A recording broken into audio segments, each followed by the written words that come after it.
pai, bom dia! Comendo cuscuz com ovo? Oi, filha. Claro. Inclusive eu fiz pão de queijo pra você. Tá aqui, ó. Ah, sério? Valeu, pai! De nada, filha. Agora adiante pra não perder o horário do ônibus. Viu? Vixe, é verdade! Beijo, pai! Beijo, filho. Boa aula.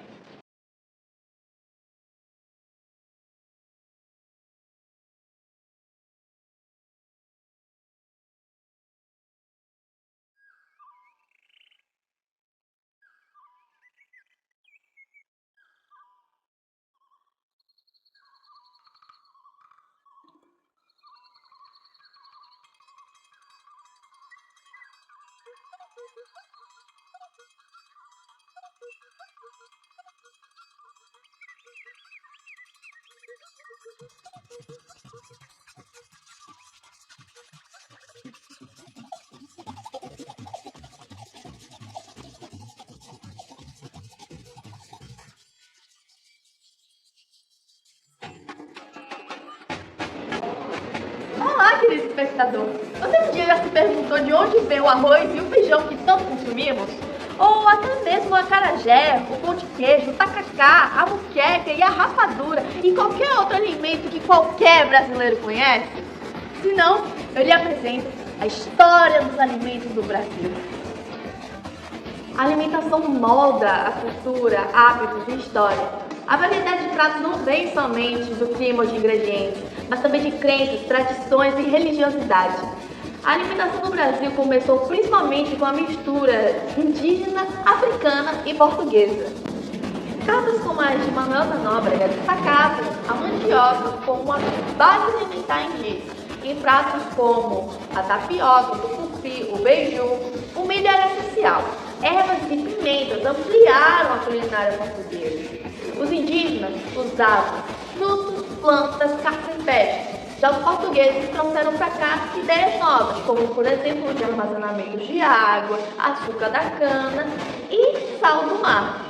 Antes, os indígenas utilizavam o mel para adoçar os alimentos e retiravam o sal das plantas. Sabe, às vezes eu fico me perguntando, diante de tantas diferentes culturas, de onde surgiu a verdadeira comida brasileira? Não se sabe de onde verdadeiramente surgiu a comida brasileira. Muitas das vezes nem sabemos se certas plantas são brasileiras ou não. Já imaginou um Brasil sem mangueira, sem jaqueira e sem tudo como diz? Pois é, o Brasil era ciente dos portugueses. Eles trouxeram esses produtos para voltar. Primeiros a provar a comida brasileira foram os tripulantes da frota de Pedro Álvares Cabral. Eles relataram alimentos como palmito, inhame e camarão. Ao chegar aqui, os colonos tiveram que se adaptar. Organizaram roças ao modo indígena e, com a ajuda deles, praticaram caça e pesca. Logo, as peixadas viraram parte do banquete. Mesmo assim, os portugueses trouxeram produtos além do mar, como trigo, cereais, aves, couve, alface, abóbora e lentilha. Também deixaram marcas como cebola, alho, gengibre e cominho, vindo das primeiras hortas dos povos tupiniquim. No início da colonização, houve fartura, mas ela durou pouco, devido ao aumento da população e à monocultura da cana-de-açúcar, que estimulou doces e cachaça, prejudicando a saúde indígena. A escassez de alimentos aumentou a desigualdade e causou deficiência de vitamina A. Com a corrida do ouro, muitos deixaram as plantações, espalhando a fome. O gado introduziu pratos europeus como sarapatel, panelada e buchada. Indígenas e africanos só adotaram o consumo de carne bovina no Brasil. Os portugueses trouxeram festas como Páscoa, São João e Natal, além de alimentos como pão, frutas, arroz, coqueiro, pepino, mostarda e temperos, e adaptaram o cozido português no prato nacional, a feijoada. Eles também valorizaram o sal, difundiram o açúcar e doces como goiabada e cajuada, introduziram a cachaça e a fritura, antes desconhecida por indígenas e africanos. Registros históricos ainda mostram referências de figuras importantes. Canção popular que dizia Dom João VI fazia o que lhe mandavam e comia o que lhe davam, mas seus pratos prediletos eram frangos, galinhas, capões e o arroz com chouriço. O prato principal do almoço de Dom Pedro I e de sua esposa, a princesa Maria da Glória, era o toucinho. O prato predileto de Dom Pedro II, filho de Dom Pedro I, era a canja. Calvo Salles tinha paixões por maracujás, enquanto Rui Barbosa preferia moela e fígado.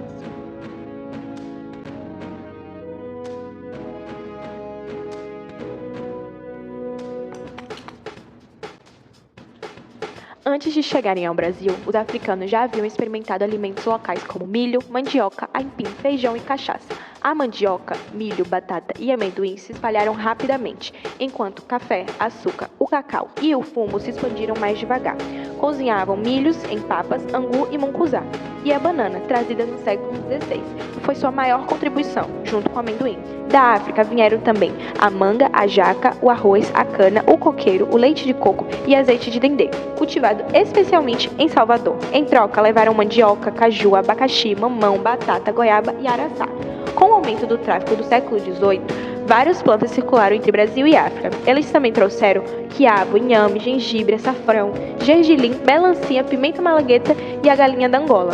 Muitos pratos brasileiros nasceram dessa herança, como o abará, o abarém, o acarajé, o bobó, o cuscuz, o cuchá, o mucuzá e o quibebe, o vatapá. Em Salvador, onde havia grande concentração negra, a cozinha africana se preservou fortemente ligada às crenças do candomblé, garantindo a sobrevivência de suas tradições culinárias. O sincretismo é uma palavra considerada maldita, por isso diversos pesquisadores evitam mencioná-la, considerando seu sentido como sinônimo de uma mistura confusa de elementos diferentes, ou até mesmo uma imposição do colonialismo e do evolucionismo. O dicionário de Aurélio Buarque de Holanda apresenta seu significado como a reunião dos vários estados de Creta contra o inimigo comum. Como explica-se Canavite, dizia-se de fato que os cretenses, sempre dispostos a brigarem entre si, se alinhavam quando o inimigo externo aparecia. E aí, conseguiu entender? Eu acho que eu prefiro mais a parte que falam sobre cada povo e como eles influenciaram. Ah, é? E como foi isso? Entre meados do século XIX e 1930, portugueses, japoneses, alemães, árabes e italianos vieram para cá, trazendo sua cultura e alimentação. No final do século XX, vieram para cá imigrantes asiáticos, latino-americanos e africanos. Alguns exemplos são: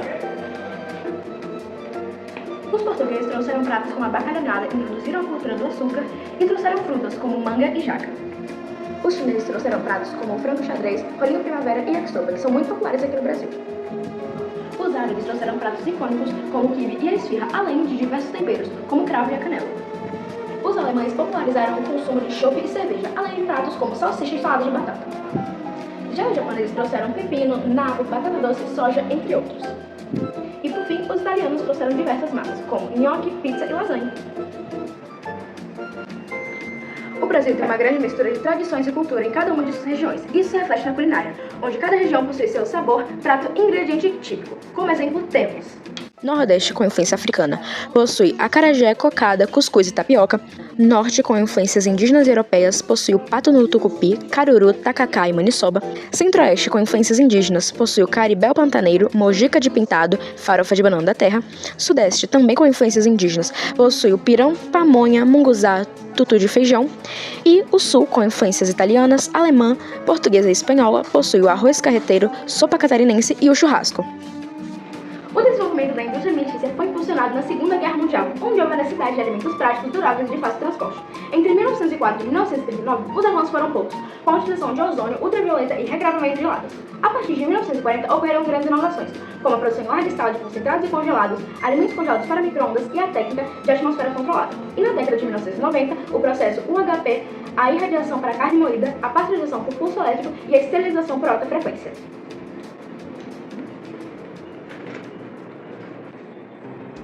A transição para fast food e alimentos ultraprocessados no século XIX e XX foi marcada por mudanças significativas nos hábitos alimentares impulsionados por fatores como globalização, urbanização e industrialização, a disponibilidade de alimentos para consumo, o tempo de redução ou de preparo, mas a influência da indústria alimentícia contribuíram para essa mudança.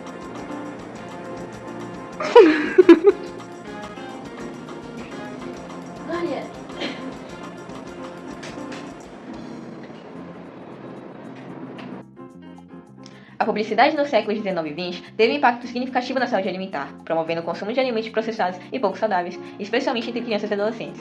A propaganda, muitas vezes, exagerava os benefícios desses produtos e induzia hábitos alimentares inadequados, contribuindo para o aumento de doenças relacionadas à má alimentação.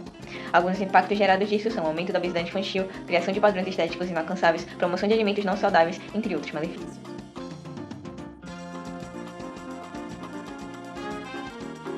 A alimentação no Brasil ultrapassa os limites da nutrição, sendo um pilar fundamental da identidade cultural e social.